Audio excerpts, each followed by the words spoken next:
Okay, I'm on the East Point bathroom. This bathroom is not actually a bad bathroom that's gone bad, which most of my videos are. This is just a rebuild of what was used to be and what it's going to be. This house was built, I believe, in 1968. It was all old construction, and you know, everything's been taken out, so I don't really have anything to show you. All the walls and the flooring and all that stuff has been taken out. But I guess the intent here is to show you what it will be, or what it could be if you were doing your own. This is day one. This is probably going to take me about 7 or 8 days to complete this, but we just have this wood floor that eventually will be tiled. I'm not absolutely sure of the tile yet. I believe it's going to be a 12 by 12 marble that's going to be on here. It's going to be square as opposed to diagonal. The customer may do some type of design in the center here going up to where the vanity's at. And this is a walk-in closet over here, so end right there. The customer bought this tub. It is the freestanding claw tub, which is kind of nice. It's the redone one. It's plastic, it's not metal. So that is going to be exactly where it sits. There is a shelf back here, which this won't be it. Eventually this will be, instead of a 2 by 6, which it is currently, it'll be, I think, a 2 by 8 or something. It'll come out a little bit further. But she wanted the tub elongated this way so that she's facing that way when she sits in the tub. So the tub drain is right here, and eventually I will put that in. This shelf will be where basically the tub deck is going to be. The faucet, which is right over here, has both the faucet and the hose, and the hose has a little cradle. These are the supply lines, and a little bit of that will be showing. So that will be eventually stuck into this shelf right here, and that faucet will go into the tub, and then there'll be a little cradle that's on top with the hose, and you'll be able to use that separately. So that will eventually be built. The existing tub used to be back here, so the old fixture is here from 1968. So I'm going to cut that out. I've got to run the supply line back over here in order to feed the new faucet. There is a drain sitting way back over there that I'm going to have to take out, move down to this end where this drain is at, and that will take care of that. Once this tile is put down on the floor, all that will come together. That's the old shower, and well, it used to be both a bathtub and a shower. So that will come out completely and just cut off. This area here used to be the vanity. As you can see, we've got the vanity here. It used to be the vanity, small one over here. This will eventually be the toilet. I'm going to put that toilet flange and pipe over here, and the toilet will set over here. This will be the shower wall where this line is at. Actually, a 4-foot knee wall will go here. In addition, 4-foot knee wall will go here, and there'll be kind of a diagonal type door that eventually will open up into the shower. This drain system here, I'll go into the floor and cut that out and move that drain over here, so I have a 2-inch drain for my shower. And this will be the entire shower space. This area used to be a window, and the customer went ahead and cut that off and rebuilt these 2x4s and everything. So what I'm going to do is very handy to use that as a niche. I'm going to cut off part of that 2x4 and use this as a framing for my niche. So right at the edge of the shower where the knee wall is, the niche will start and will go out this way. Looks like about maybe 2.5 feet. So that's a good size niche, and then I'll just make it about, I don't know, 14 inches tall or so. And then cover the rest up and tile it. And this area right here, as I said, will be the shower.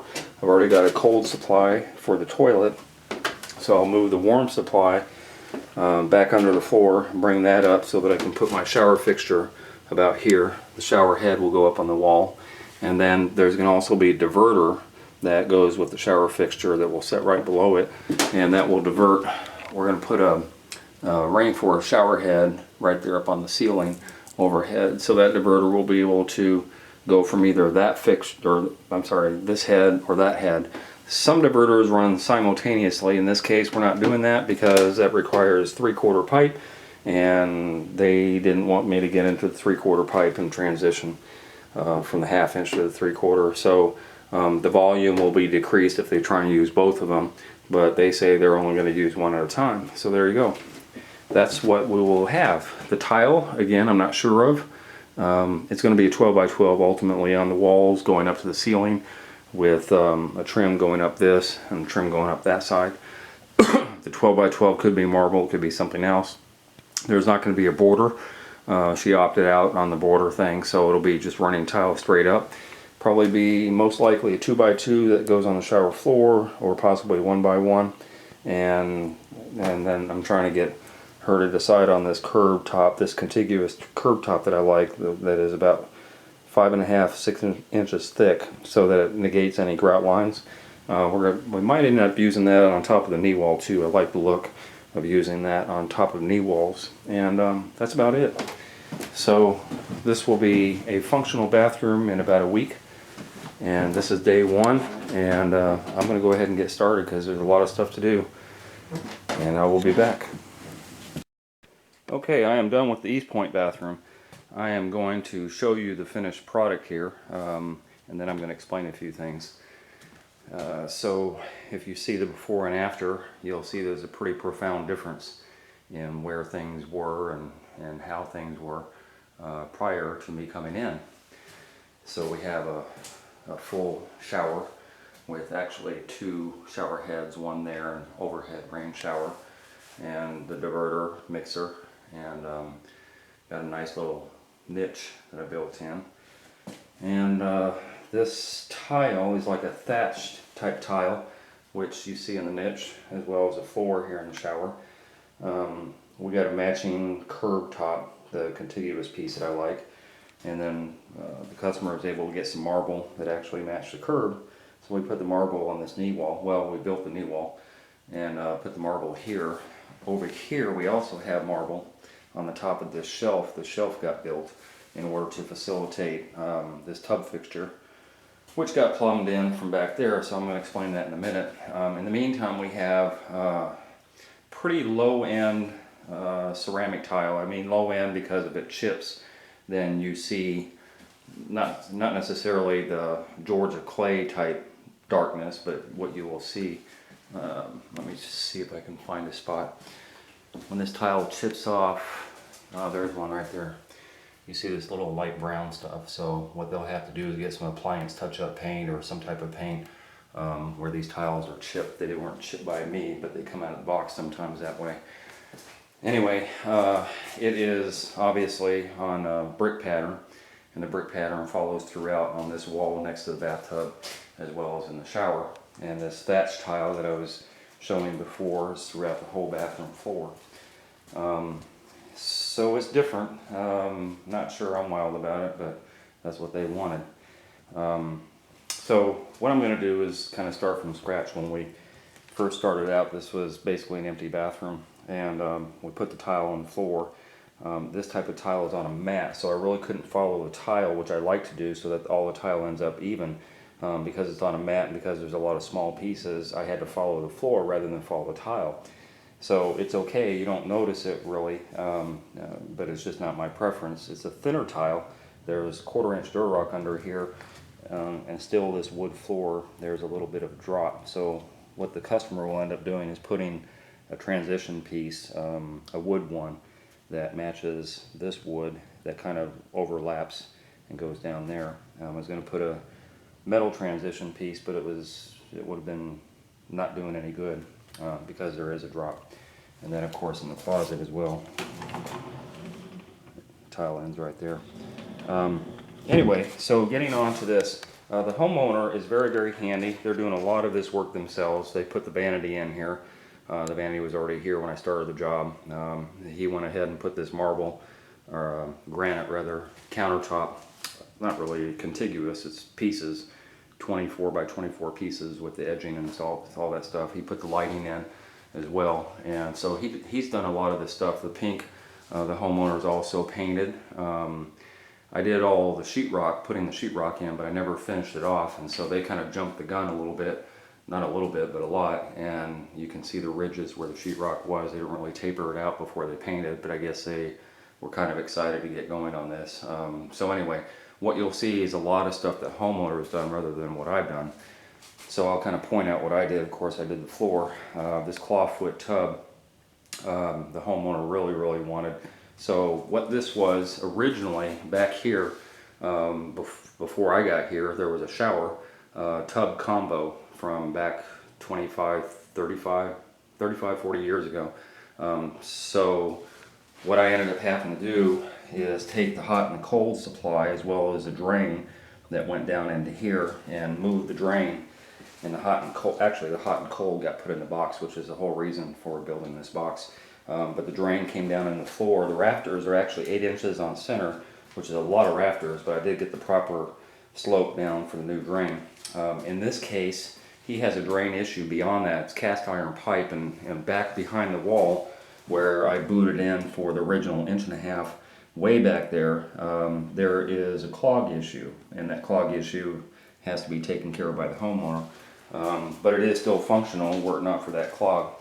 And also because of that, the customer is anchoring the tub. He actually drilled the holes in the tile in the floor and everything so he could anchor the tub, but I left this little area open when I tiled the floor so that he could go ahead and adjust the tub where he needs it. So you see the P-trap and the downspout for the tub drain itself is in there. So I have the matching plywood and matching Durock to put on there, and then it's just a matter of tiling it over once everything is done. And then there's a little escutcheon ring that goes on top. So that's what's going on there. The box, as I said, specifically got built to hide the plumbing as well as have a shelf area for the customer to put their stuff. So what this is, obviously, is a tub spout that is supposed to be freestanding outside of the tub, but in this case we put it inside of this box. You got the hot and the cold. You got a diverter here. When you turn this on, if you turn this diverter back, then you have a little telephone type sprayer. Actually, it goes like this, and so that's kind of cool. You know, the tile design they kind of picked out themselves. I didn't actually build the box. A customer threw it together in like 20 minutes, and he didn't check to see that it was level. So because it wasn't level, if you look here, I had to do some cuts of my tile that aren't quite level either. A little thicker down there and a little thinner down here. I think this is off about 1/2 inch. The highest point being there, lowest point being down here.